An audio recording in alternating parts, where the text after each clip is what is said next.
Oh. Hello, this is Dr. Deepak Chandra Saroj. Welcome to the online classes by Saket Girls PG College. Today we are going to study about the plasma membrane, which is the dynamic barrier of the cell. So, plasma membrane is the outer boundary of the cell.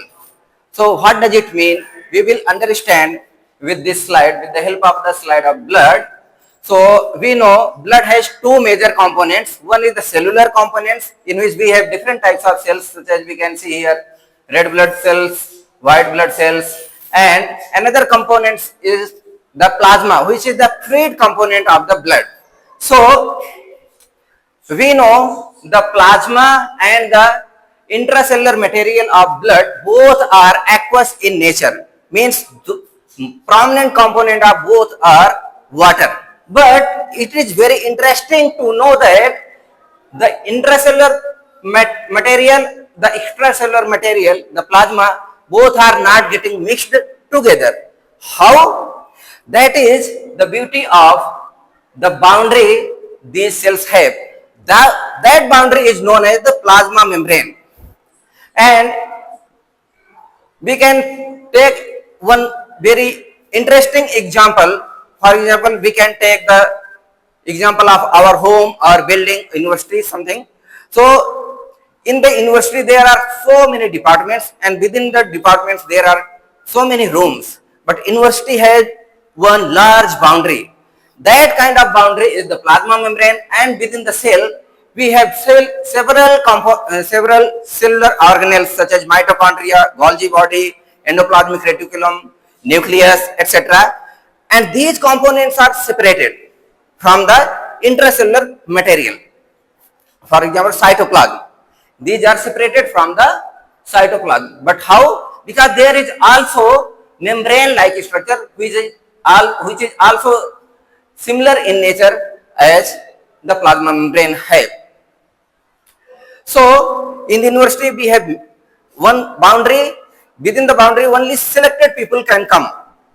So many people are going through the road, but everyone will not come into the university. Only teachers or students or someone related to these people will come into the university. Similarly, this plasma membrane helps to it is selectively permeable. It helps certain molecules to enter, not everyone.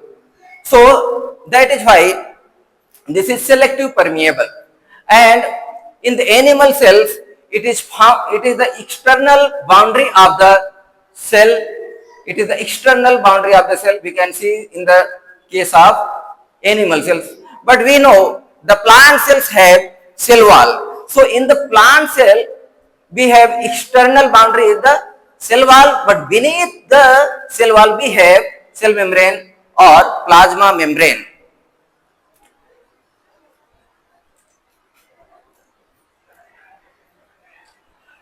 So let us understand the chemical composition of the plasma membrane. How the plasma membrane are made up of. So primarily these are made up of lipids.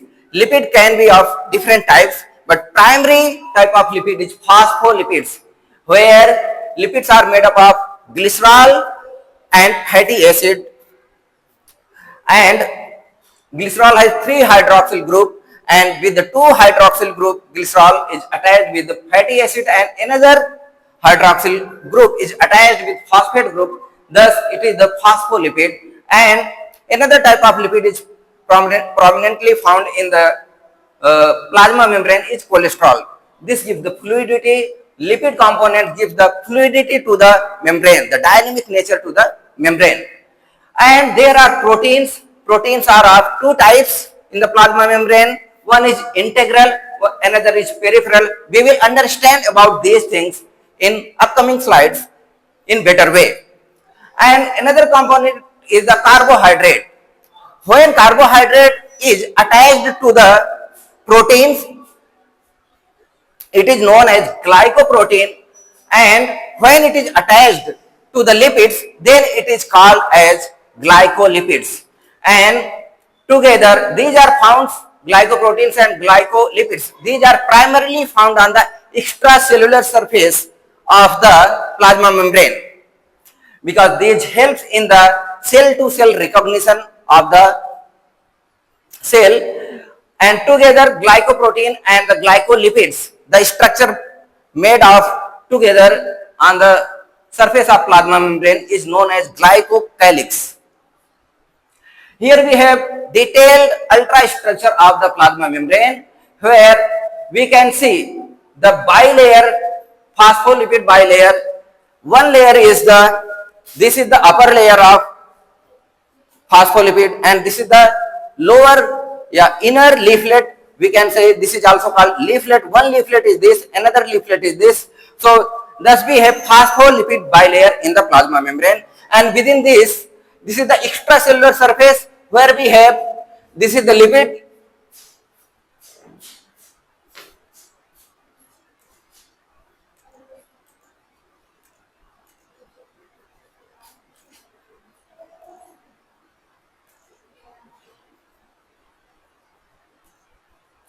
so here lipid is at, this is glycolipid, where the carbohydrate moieties are attached with the lipid, and this is the protein, and with the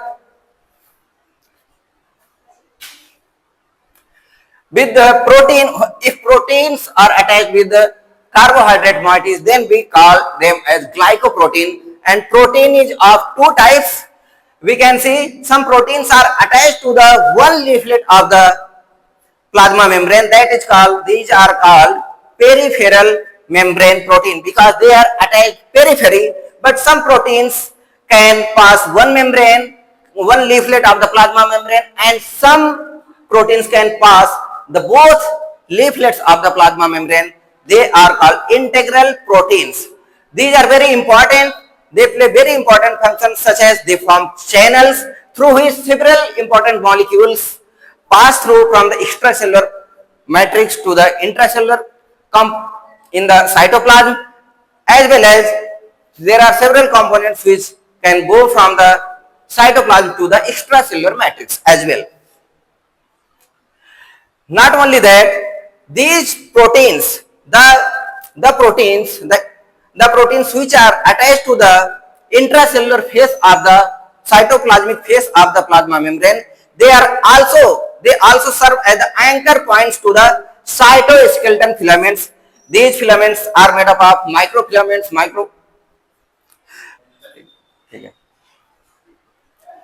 So these intracellular proteins, the proteins which are present on the inner leaflet of the plasma membrane, they also act as anchoring points for the cytoskeletal filaments.